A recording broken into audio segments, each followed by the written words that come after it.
श्रेष्ठ हिंदी क्लासेस के इस नए क्लास में आप सबका स्वागत है। आज हम कुछ नया पढ़ेंगे। नया मतलब हम पढ़ेंगे आज प्रयोजन मूलक हिंदी, जो कि आपकी नई शिक्षा नीति जो है उसके अंतर्गत जो +3 के बच्चे हैं उनके लिए ये आपके सिलेबस में नया जोड़ा गया है एईसी हिंदी। एईसी हिंदी को लेकर बच्चों को बहुत डाउट है कि ये आखिर है क्या। अब प्रयोजन मूलक हिंदी, आज से पहले आपने जो हिंदी की किताबें पढ़ी होगी उसमें आप गद्य या पद्य पढ़े होंगे, जैसे कहानी, नाटक, एकांकी, कविता, पद, दोहे इत्यादि। लेकिन ये जो है प्रयोजन मूलक हिंदी है। अब सबसे पहले तो आपको ये जानना होगा कि प्रयोजन मूलक हिंदी क्या है, प्रयोजन का अर्थ क्या है और मूलक का अर्थ क्या है। यौगिक शब्द है प्रयोजन मूलक हिंदी, मतलब 2 शब्दों से मिलकर बना हुआ है। जैसे कि इसमें प्रयोजन का अर्थ है उद्देश्य। आपको ये सबसे पहले आपको जानना पड़ेगा कि जो पूरी किताब है आपकी प्रयोजन मूलक हिंदी, उसका अर्थ क्या है। तो प्रयोजन का अर्थ है उद्देश्य और मूलक का अर्थ है आधारित, मतलब ऐसा हिंदी जो किसी विशेष उद्देश्य पर आधारित हो। अब विशेष उद्देश्य क्या हो सकता है। हम हिंदी का प्रयोग कैसे करते हैं। हम हिंदी का प्रयोग बोलचाल के लिए करते हैं या आपस में एक दूसरे के साथ कम्युनिकेट करने के लिए करते हैं। तो यहाँ पर जो हिंदी है ये है आपका कामकाजी व्यावसायिक हिंदी, मतलब आप हिंदी में कार्यालयी काम को, ऑफिशियल काम को किस तरह से करेंगे वो आपको इस पूरे विषय में पढ़ाया जाएगा। पूरे आपके जो प्रयोजन मूलक हिंदी की जो पूरी किताब है उसमें आपके 10 यूनिट है, मतलब 10 अध्याय हैं। तो 10 अध्याय में से आज पहला अध्याय हम कोशिश करेंगे कि हम ख़त्म कर लें। तो सबसे पहले आपको जानना है कि प्रयोजन मूलक हिंदी का स्वरूप क्या है और उसकी परिभाषा क्या है। अब देखो, आप लोग की हर तरह के अलग अलग जो विद्वान होते हैं या जो लेखक होते हैं उनके अपने अपने विचार होते हैं। तो प्रयोजन मूलक हिंदी में भी अलग अलग विद्वानों ने या अलग अलग लेखकों ने अपना अलग अलग तरह का विचार दिया हुआ है। तो सबसे पहले हम पढ़ेंगे प्रयोजन मूलक हिंदी का स्वरूप और परिभाषा। आपका प्रथम अध्याय में सबसे पहले आपको जानना पड़ेगा ना कि प्रयोजन मूलक हिंदी का स्वरूप क्या है और उसकी परिभाषाएं क्या हैं। प्रयोजन मूलक हिंदी में प्रयोजन का अर्थ है उद्देश्य और इससे लगे मूलक प्रत्यय से आधारित है, तात्पर्य है आधारित। प्रयोजन का अर्थ है उद्देश्य और उसमें जो लगा हुआ है मूलक प्रत्यय, प्रत्यय मतलब जो शब्द के पीछे जुड़ा हुआ है, उसका अर्थ है आधारित। अतः प्रयोजन मूलक हिंदी से तात्पर्य किसी विशेष उद्देश्य की पूर्ति में प्रयुक्त होने वाली हिंदी, मतलब ये जो प्रयोजन मूलक हिंदी है वो किसी विशेष उद्देश्य के लिए ही आपके सिलेबस में या आपके कोर्स में इसको जोड़ा गया है।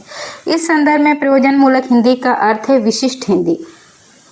हम इसको विशिष्ट हिंदी कह सकते हैं, जिसका प्रयोग किसी विशिष्ट प्रयोजन या उद्देश्य के लिए किया जाता है। अंग्रेजी में इसे फंक्शनल हिंदी कहते हैं। तो सबसे ज़्यादा प्रसिद्ध ये फंक्शनल हिंदी के नाम से है, जिसमें हम आसानी से कोई भी काम हिंदी भाषा में कर सकें। फंक्शनल लैंग्वेज के पर्याय के रूप में प्रचलित एवं स्वीकृत हो चुका है।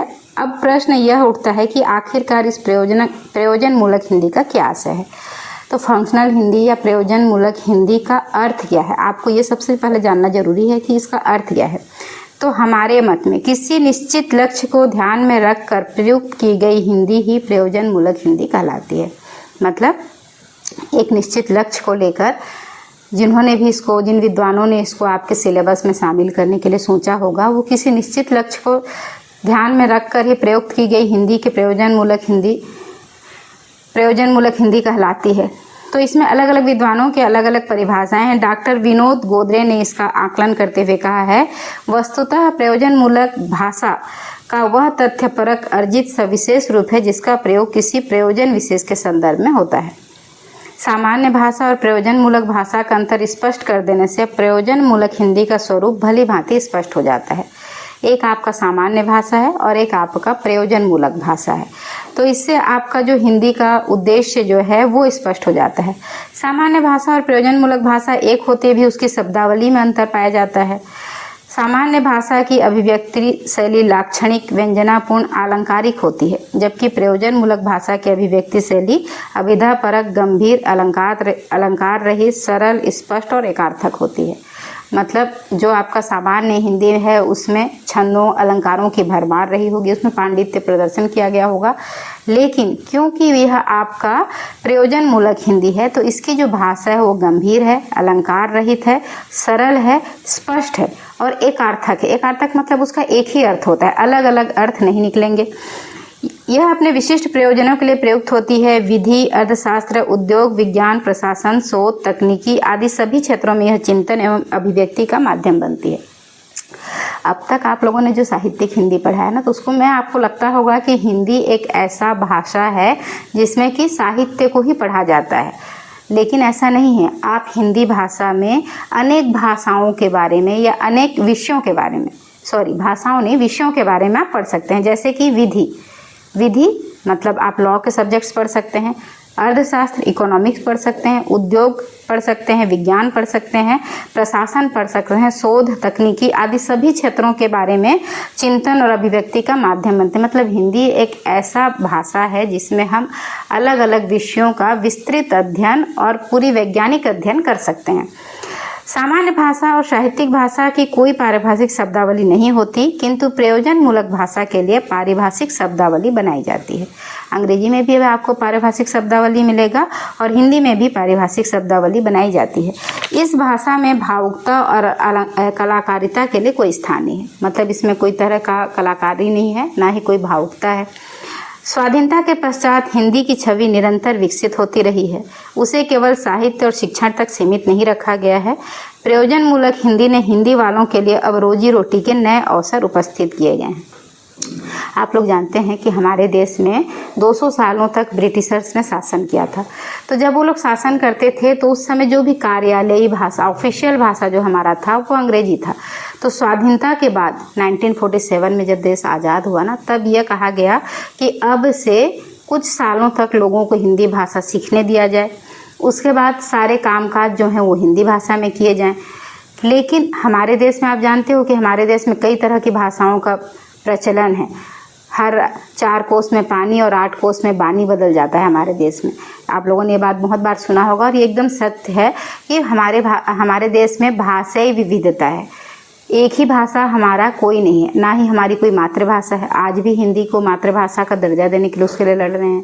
संविधान में 22 भाषाओं को राजभाषा का दर्जा दिया गया है, तो उसी में हिंदी भी है।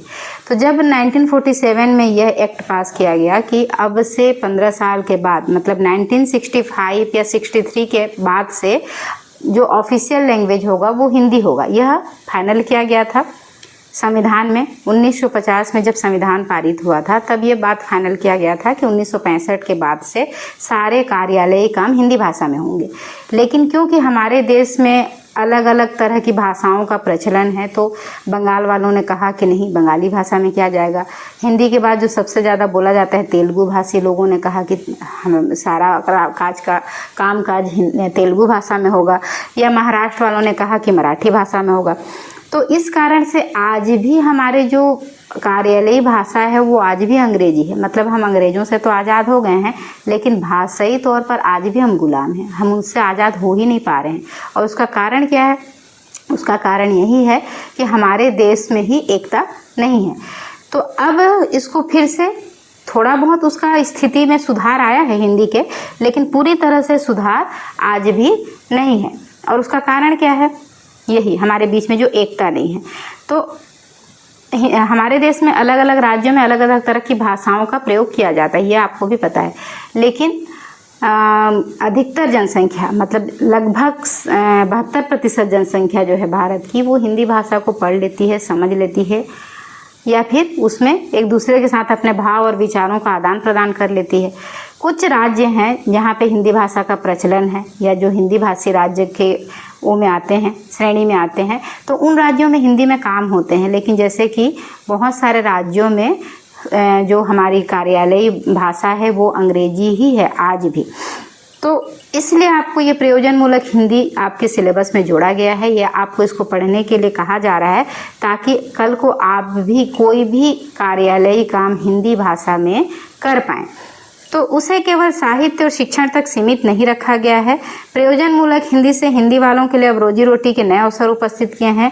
इसने हिंदी को भाषा साहित्य के पूर्व प्रयोजनों से पूरी तरह विमुक्त किया है और अब यह भाषा अधिकाधिक जीवनोपयोगी बनती जा रही है।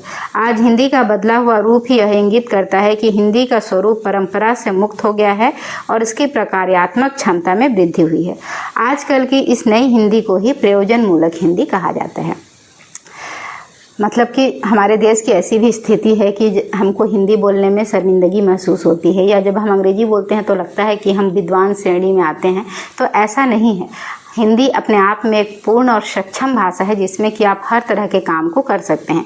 तो साहित्यिक हिंदी से या फिर साहित्य से निकालकर आपको विशेष उद्देश्य पर आधारित प्रयोजन मूलक हिंदी को आपको पढ़ने के लिए कहा जा रहा है और उसका यही कारण है कि ये आपके लिए ही आगे जाकर काफ़ी सहूलियतें होगी या फिर आप अपने राजभाषा हिंदी से जुड़ पाएंगे। तो यहाँ पर प्रयोजन मूलक हिंदी की परिभाषाएं हैं। अब परिभाषाएं हैं तो परिभाषा को तो आपको ज्यों का त्यों ही लिखना है, क्योंकि परिभाषा किसी विशेष विद्वान ने कहा होगा तो आप उसमें किसी तरह का फेरबदल नहीं कर पाएंगे। तो आपको जो भी परिभाषा इसमें से आसान लगता है आप उसको एक दो परिभाषाओं को याद रखें, साथ में उस परिभाषा को बोलने वाले के नाम के साथ। तो प्रयोजन मूलक हिंदी की अलग अलग परिभाषाएं गढ़ी हैं, जिनमें से कुछ परिभाषाएं हैं जैसे कि डॉक्टर रघुवीर सहाय के अनुसार प्रयोजन मूलक हिंदी की परिकल्पना यह मानकर चलती है कि एक ऐसी शब्दावली होगी जो ज्ञान के संप्रेषण में काम आएगी और इसलिए बाकी शब्दावली से भिन्न होगी, यह उस पर आश्रित नहीं होगी। यह है डॉक्टर रघुवीर सहाय का परिभाषा। प्रोफेसर NV राजगोपालन का विचार है कि प्रयोजन मूलक भाषा का वह रूप है जिसका प्रयोग किसी प्रयोग विशेष अथवा कार्य विशेष के संदर्भ में होता है। यह मोटूरी सत्यनारायण का कहना है कि जीवन की आवश्यकताओं की पूर्ति के लिए उपयोग में लाई जाने वाली हिंदी ही प्रयोजन मूलक हिंदी है। क्या कह रहे हैं इन्होंने? काफ़ी आसान सा परिभाषा दिया है कि जीवन की आवश्यकताओं की पूर्ति के लिए उपयोग में लाई जाने वाली हिंदी ही प्रयोजन मूलक हिंदी है। डॉक्टर शिवेंद्र वर्मा का कहना है कि प्रयोजन मूलक हिंदी से तात्पर्य विषयबद्ध एवं परिस्थितिबद्ध हिंदी भाषा के रूप में है। डॉक्टर दंगल झाल्टे कहते हैं कि प्रयोजन मूलक हिंदी से तात्पर्य हिंदी का वह प्रयुक्तिपरक विशिष्ट रूप जो विषयगत, भूमिकागत तथा संदर्भगत प्रयोजन के लिए विशिष्ट भाषिक संरचना द्वारा प्रयुक्त किया जाता है और जो सरकारी प्रशासन एवं विज्ञान एवं प्रौद्योगिकी के अनेकाधिक क्षेत्रों को अभिव्यक्ति प्रदान करने में सक्षम सिद्ध होता है। फिर डॉक्टर विनोद गोदरे के शब्दों में है कि जीवन जगत की विभिन्न आवश्यकताओं तथा लोक व्यवहार, उच्च शिक्षा तंत्र, जीविकोपार्जन आदि के लिए विशेष अभ्यास ज्ञान के द्वारा विशेष शब्दावली में विशेष अभिव्यक्त इकाइयों एवं संप्रेषण कौशल से समाज सापेक्ष व्यवहारिक प्रयोजनों की संपूर्ति के लिए प्रयुक्त की जाने वाली विशेष भाषा प्रयुक्तियों को प्रयोजन मूलक हिंदी कहा जाता है। अब देखो, प्रयोजन मूलक हिंदी का हमने स्वरूप पढ़ा, फिर हमने उसकी परिभाषाएं पढ़ी। आपके सिलेबस में 6 परिभाषाएं दी गई है, तो आपको 6 की 6 परिभाषाएं याद करने की आवश्यकता नहीं है। आपको जो भी परिभाषा आसान लगता है या जो भी परिभाषा को आप एक्सप्लेन कर सकते हैं, आप अपने से समझ सकते हैं, वही 1 या 2 परिभाषा आपको याद रखनी है। फिर है आपका प्रयोजन मूलक हिंदी के भेद मतलब उसके प्रकार, कितने प्रकार के हैं प्रयोजन मूलक हिंदी। आज की हिंदी प्रयोजन मूलक स्वरूप के व्यापक सरोकार वाली भाषा बन चुकी है। इसके प्रयोजन परक स्वरूप ने आज देश के विकास में एक नया अध्याय रचा है, नई क्रांति की उद्घोषणा की है। बहुविध अभिलक्षणों से मंडित प्रयोजन मूलक हिंदी के विद्वानों ने अनेक रूपों में देखा है। अपने व्यापक व्यवहार क्षेत्र में व्यवहृत हो रही प्रयोजन मूलक हिंदी को विद्वानों ने स्थिर रूप में कई भेदों में बांटा है। क्षेत्रों की भिन्नता के कारण प्रयोजन मूलक हिंदी के कई भेद होते हैं। डॉक्टर ब्रजेश्वर वर्मा प्रयोजन मूलक हिंदी के मुख्य 2 भेद और उनके अनेक उपभेद मानते हैं। मुख्य 2 भेद हैं, एक है आपका सामान्य हिंदी और दूसरा है आपका सामान्य हिंदी मतलब कोर हिंदी, और दूसरा है आपका उन्नत हिंदी मतलब एडवांस हिंदी। अब इसमें कोर हिंदी पारस्परिक संप्रेषण के लिए प्रयुक्त सामान्य हिंदी है। अब वो जो कोर हिंदी है मतलब जो सामान्य हिंदी है, उसके भी 4 भेद बताए गए हैं। क्या हैं उसके भेद? पहला भेद है आपका कार्यालयी हिंदी मतलब ऑफिशियलाइज हिंदी, यह कार्यालय में प्रशासन के लिए प्रयुक्त हिंदी है। दूसरा है आपका व्यावसायिक हिंदी मतलब कमर्शियलाइज हिंदी, यह वाणिज्यिक गतिविधियों के लिए प्रयुक्त हिंदी है। मतलब एक है आपका कार्यालयीन हिंदी और दूसरा है आपका व्यावसायिक हिंदी। तीसरा परिभाषा है आपका तकनीकी हिंदी, मतलब टेक्नोलॉजी हिंदी। यह तकनीकी तथा विधि व्यवसाय में प्रयुक्त हिंदी है। चौथा है आपका समाजी हिंदी, मतलब सोशलाइज हिंदी। यह जनसंपर्क के लिए समाज में प्रयुक्त हिंदी है। अब आप लोगों ने पढ़ा कि आप लोग अब तक नहीं पढ़े होंगे कि हिंदी का इतने तरह से हिंदी का हम प्रयोग कर सकते हैं। ये आपका था सामान्य हिंदी। उन्नत हिंदी मतलब एडवांस हिंदी में फिर आपको क्या क्या पढ़ना है। यह उपयुक्त 4 उपभेदों से संबंधित ज्ञान की विभिन्न शाखाओं से उच्चतर अध्ययन के लिए प्रयुक्त होती है। दक्षिण भारत के हिंदी विद्वान डॉक्टर सत्यनारायण ने प्रयोजन मूलक हिंदी के कुल 6 भेद बताए, मतलब सामान्य हिंदी के आपको 4 भेद बताए गए हैं और उन्नत हिंदी के आपको 6 भेद बताए गए हैं। अब वो 6 भेद क्या हैं? पहला है आपका सामान्य संप्रेषण माध्यम। सामान्य संप्रेषण माध्यम को हम अगर अंग्रेजी में समझें तो है सिंपल कम्युनिकेटिव मीडिया, ठीक है, जिसमें हम एक दूसरे के साथ कम्युनिकेट कर पाएँ। दूसरा है आपका सामाजिक मतलब सोशलाइज। तीसरा है आपका व्यावसायिक या वाणिज्यिक मतलब कमर्शियलाइज। चौथा है आपका कार्यालयी मतलब ऑफिशियलाइज। पांचवा है आपका तकनीकी टेक्नोलॉइज तथा सामान्य साहित्य मतलब जनरल लिटरेचर। तो ये आपके 6 भेद किसने बताया है? डॉक्टर सत्यनारायण ने। तो ये आपका उन्नत हिंदी के भेद हैं और जो 4 भेद हम पहले पढ़े वो आपके सामान्य हिंदी के भेद हैं। डॉक्टर भोलानाथ तिवारी के अनुसार प्रयोजन मूलक हिंदी के निम्नांकित रूप होते हैं। अब मैंने शुरू में आपसे कहा था ना कि विद्वानों के अलग अलग भेद हैं या अलग अलग उनकी मान्यता है। अब यहाँ पे भोलानाथ तिवारी कह रहे हैं कि प्रयोजन मूलक हिंदी के निम्नांकित रूप हैं। एक है बोलचालीय हिंदी, जो हम आपस में एक दूसरे से बोलचाल करते हैं। दूसरा है व्यापारिक हिंदी, जो व्यापार या व्यवसाय में हम इस्तेमाल करते हैं। तीसरा है आपका कार्यालयी हिंदी। चौथा है शास्त्रीय हिंदी। पाँचवा है तकनीकी हिंदी। छठवां है साहित्यिक हिंदी और सातवां है समाजी हिंदी। आठवां है आपका प्रशासनिक हिंदी और 9 नंबर है जनसंचार माध्यम मतलब पत्रकारिता, आकाशवाणी, दूरदर्शन आदि की हिंदी। प्रयोजन मूलक हिंदी भारत के व्यापारिक, शैक्षिक, प्रशासनिक, कार्यालयी, शास्त्रीय, समाजी और जनसंचार माध्यमों के उपलब्धियों के भाषा देने में सक्षम हो रही है। मतलब आपकी जो ये प्रयोजन मूलक हिंदी की किताब है, इसका प्रयोग आप कहाँ कहाँ पे कर पाएंगे? इसका प्रयोग आप करेंगे भारत के व्यापारिक क्षेत्रों में, शैक्षिक क्षेत्रों में, प्रशासनिक क्षेत्रों में, कार्यालयी क्षेत्रों में, शास्त्रीय क्षेत्रों में, सामाजिक क्षेत्रों में और जनसंचार के माध्यम में भी आप इस भाषा में, यह भाषा आपको हर तरह से उपलब्धि देने में सक्षम हो रही है।